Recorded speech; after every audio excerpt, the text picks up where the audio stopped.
আমি আমার হাজবেন্ডের কাছে মাফ চাইতেছি, আমাকে আপনি মাফ করে দিয়েন। আমি যেন মরার সময় আমার একটু কষ্ট কম হয়। আমি যে কষ্টে আছি, আল্লাহ যেন তাড়াতাড়ি আমাকে দুনিয়া থেকে নিয়ে যায়। আপনি পারলে আমাকে মাফ করে দিয়েন। আমার বাবা মা আমাকে দেখে শুনে বিয়ে দিয়েছিল। বিয়ের 3 মাস পরে আমার বেবি পেটে আসে। তো আমার হাজবেন্ড তখন ডিসিশন নিল যে উনি বাহিরে চলে যাবে। ওই আমার হাজবেন্ড যখন চলে যায় 2 বছর বাবার বাড়িতে থাকি। পরবর্তীতে মেয়েটা হওয়ার 3 বছর পরে আমার একটা ছেলে হয়। পরে আমি 2 বছর পরে বাসা ভাড়া নিয়ে থাকতে শুরু করলাম। তখন ছেলেটার সাথে আমার পরিচয় হয়, ভাবি ডাকে, কথাবার্তা বলি। তারপরে অনেকদিন আমাদের সম্পর্কটা 5 বছর 5.5 বছরের মতো এরকম হয়ে যায়। আমার সাথে শারীরিক সম্পর্কে হয়ে যায়। পরে এক সময় দেখা যায় যে ভালোবাসাটা ওনার প্রতি অন্যরকম হয়ে গেছে। আমি ওনাকে ভালোবেসে ফেলছি, উনি অন্যরকম। আমার কিছু হইলে উনি পাগল হয়ে যাইতো, খাইতো না, বাসায় তো এরকম পাগলামি করতো। পরে ওনার ফুপুর বাসায় নিয়ে আমাকে একটা কাজী দিয়ে বিয়ে পড়াইলো। তার আগে আমার হাজবেন্ডকে আমাকে ডিভোর্স দেয়। হাজবেন্ড কিছুই জানে না? না। হাজবেন্ডের সাথে সম্পর্ক স্বাভাবিক চলতেছে? হ্যাঁ, আমার কথাবার্তা চলতেছে, স্বাভাবিক চলতেছে। তখন কি এক পর্যায়ে এখন এই ছেলেটাকে আমি প্রতিনিয়ত অনেক টাকাও দিচ্ছি। বাজারে যাইতাম কিংবা মার্কেট করতে গেতাম, একটা জিনিস ভালো লাগতো ওরে দিতাম। আমার মনে হয় যে ওর শখের জিনিসগুলো আমি পূরণ করছি। ও আমাকে বলতো যে তুমি আমাকে যতটুকু ভালোবাসো, আমার মনে হয় না আমার মা আমাকে অতটুকু ভালোবাসে, এরকম। তারপরে অনেকদিন এইভাবে স্বাভাবিক চলতে আসছে, কেউ জানে না। 8 বছর পর আমার আগের হাজবেন্ড আসে, আমি কিন্তু তার সংসারে আসছি। আসার পরে উনি তখন চলে যায় বাইরে, এই ছেলেটা তখন বাইরে চলে যায়, পরকীয়ার সাথে সে বাইরে চলে যায়। হ্যাঁ, কয় তোমাকে আমি বাইরে নিয়ে আসবো। উনি আবার যাওয়ার আগে আমাকে পাসপোর্ট করাই গিয়েছিল, কেউ জানে না। পাসপোর্টটা হাতে পাই। পরে তখন উনাকে সারা রাত ফোন দেয় যে ওকে আমাকে ভিক্ষা দেন, আমি ওকে বিয়ে করছি, আপনাকে তো ও ডিভোর্স দিয়ে দিছে। আপনার পরকীয়া প্রেমিক? হ্যাঁ, কান্নাকাটি করতেছে, ওকে ভিক্ষা দেন, আমি ওকে ছাড়া বাঁচবো না, আমার ওকে লাগবো। পরে আমার হাজবেন্ডকে বললাম যে দেখেন যা হয়েছে হয়েছে, আমি এটা থেকে বেরিয়ে আইতে চাইছি, আমার ভুল হয়ে গেছে, আমি বেরোতে চাই। কিন্তু কোনো কিছু উনি মানলো না। উনি অলরেডি বেল বের করে আমাকে মারতেছে, প্রথম স্বামী। হ্যাঁ। পরে তখন আমি ভয়ে ওনাকে আমি বলছি যে হ্যাঁ আমাকে মারছে। আপনার পরকীয়া প্রেমিক? হ্যাঁ।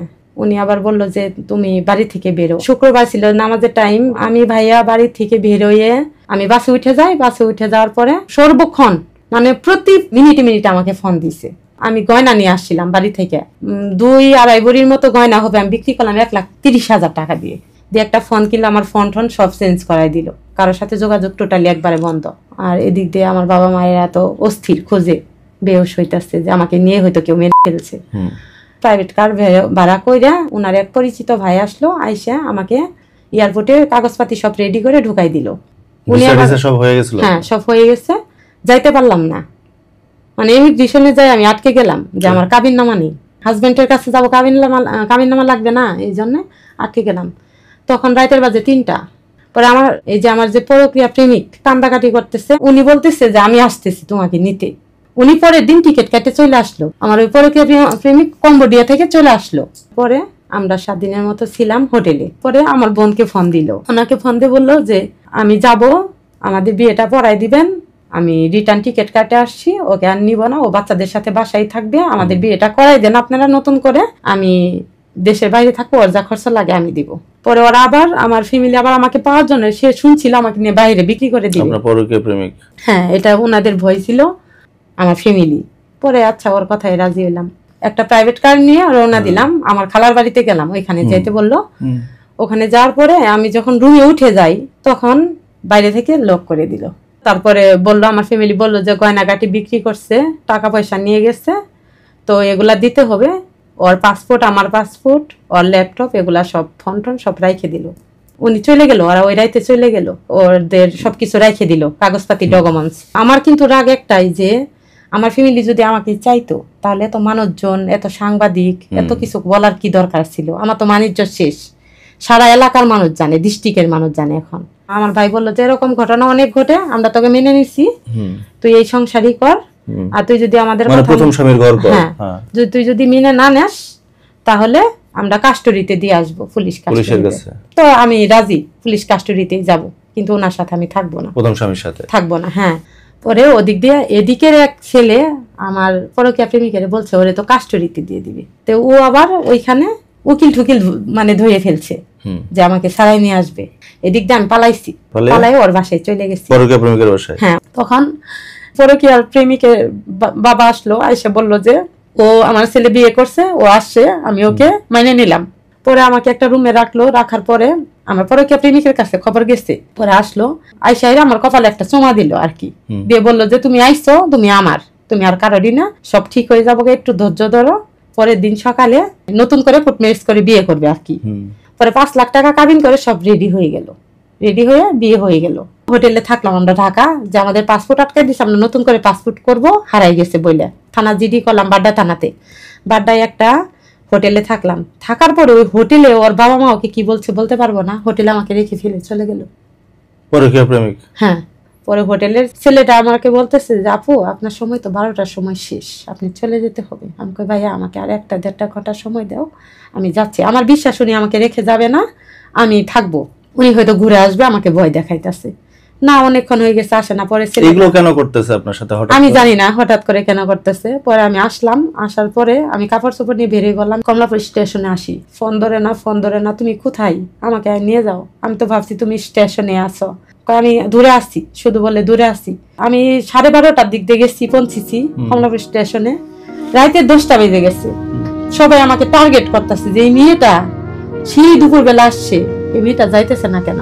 আমার চোখ দিয়ে খালি পানি ঝরতেছে, কান্নাকাটি করতেছি যে আমি কি করলাম, কই থাকবো, কই যাব, আমার কাছে তো টাকাও নাই, গাড়ি ভাড়াও নাই, আমি কই যাব। এরকম করতে করতে রাতে 2টা বেজে গেল। আমি সারা রাত বসে কাটাইলাম। একটা কাজের বুয়া, ওনার বাড়ি হলো আমার বাড়ির এলাকার কাছাকাছি, উনিও আসছে। ওই আন্টিকে বললাম যে আন্টি আমাকে একটা টিকিট কেটে দিবেন, আমি বাড়িতে যাব। পরে উনি আমাকে টিকিট কেটে দেয়। ট্রেনে উঠলাম। ট্রেনে উঠে কোথায় গেলেন? আমার এলাকার বাড়িতে। পরে ওনাদের বাড়িতে আমাকে উঠতে দেয় নাই, এবং কি আমার নিজের বাবা মা তো আমাকে মেনে নেয় নাই, উঠতে দেয় নাই কে। এখন আমি ঢাকাতে আছি, উনি আমাকে ডিভোর্স দিয়ে দেশের বাইরে চলে গেছে। আমি কোর্টে একটা মামলা করেছি দ্বিতীয় হাজবেন্ডের নামে। হ্যাঁ, আর আমি যে ভুলটা করছি, আমার মতো যেন ভুল কেউ না করে। আমাকে এখন মারার দেয় তার ফ্যামিলি। দিনের পর দিন আমি উকির মুখে আছি, আমি বাঁচতে চাই, আর আমার মতো ভুল যেন কেউ না করতে চায়। আর আমি আমার বাচ্চাদের কাছে ব্যাগ চাইতে চাই। বাচ্চারা কোথায় আছে? প্রথম স্বামীর ঘরে বাচ্চারা কোথায় আছে? আমার বাবা মার কাছে আছে। আপনার বাবা মার কাছে? হ্যাঁ। আপনার বাবা মার সাথে আপনার যোগাযোগ আছে? হ্যাঁ, আমি যোগাযোগ করছি আমার মার সাথে, আমার বাচ্চাদের সাথে যোগাযোগ করছি। ওনারা আমাকে প্রথমত নিতে চায় না, নিবে না, কিন্তু আমি আমার বাচ্চাদের কাছে যাইতে চাই। আপনার স্বামী আপনার বাচ্চাগুলোকে দেখাশোনা করে? হ্যাঁ, উনি টাকা পয়সা দেয়। তার সংসার থেকে স্বর্ণ টাকা এগুলো নিয়ে পালিয়েছিলেন? হ্যাঁ।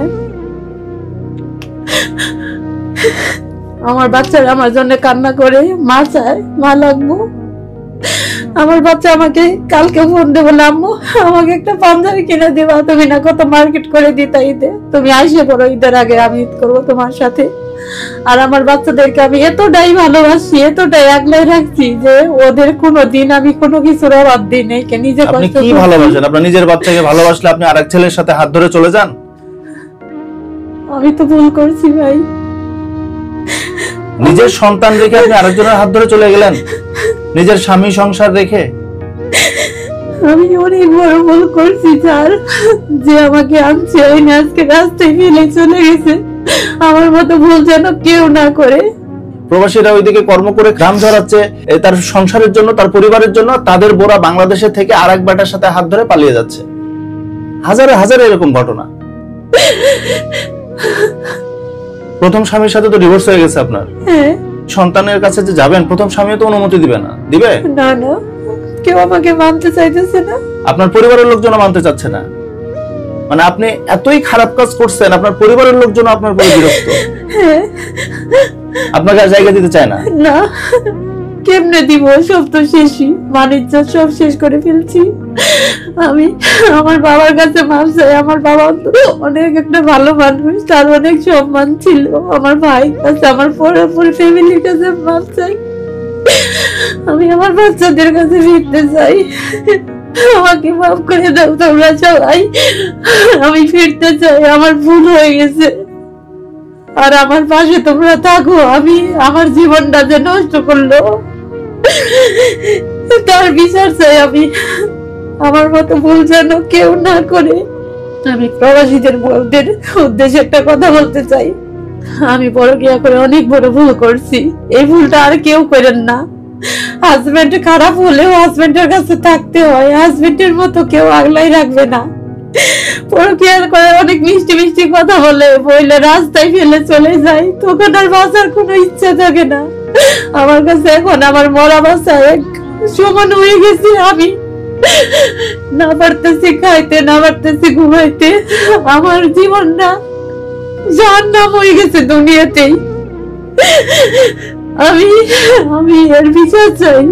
এখানে আসতে চাইছি, তারপরে আমাকে হুমকি দেওয়া হয়েছে যে এগুলা যেন মিডিয়ার সামনে না বলি আমি। আপনার সেকেন্ড হাজবেন্ড? হ্যাঁ। আপনাকে প্রতিনিয়ত ফোন করে?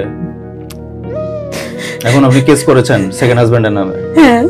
আমার জীবনটা কেন নষ্ট করলো? আমি তো ওর কোনোদিন ক্ষতি করি নাই। কে? আমার তো সাজানো গোছানো সুন্দর একটা সংসার ছিল। আমি প্রবাসীদের বউদের বলতে চাই, আমার মতো ভুল করেন না।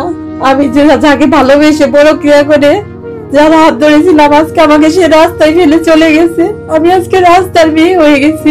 মিষ্টি মিষ্টি কথা বলে যে আপনাকে ভালো রাখবে, আপনাকে অনেক ভালোবাসবে, এগুলা কিছুই না। এগুলা শুধুমাত্র আবেগ, আবেগ দিয়ে জীবন চলে না। আর এগুলা মিষ্টি মিষ্টি কথা বলে হয়তো জীবনটা নষ্ট করে দিবে। আজকে রাস্তায় পড়ে আছি, আমার কেউ নাই। এই ভুলগুলো আর আপনারা করেন না। আমি আমার হাজবেন্ডের থেকে গয়নাগাটি টাকা পয়সা নিয়ে অন্য একটা পুরুষের হাত ধরে চালাইছিলাম, কিন্তু আজকে আমার রাস্তায় জায়গা হয়েছে, সে আমাকে রেখে ডিভোর্স করে চলে গেছে। আমার মতো ভুল আর আপনারা করেন না। কত ভরি গয়না নিয়েছিলেন? 2.5 ভরির মতো। আর টাকা? 3.5 লাখের মতো।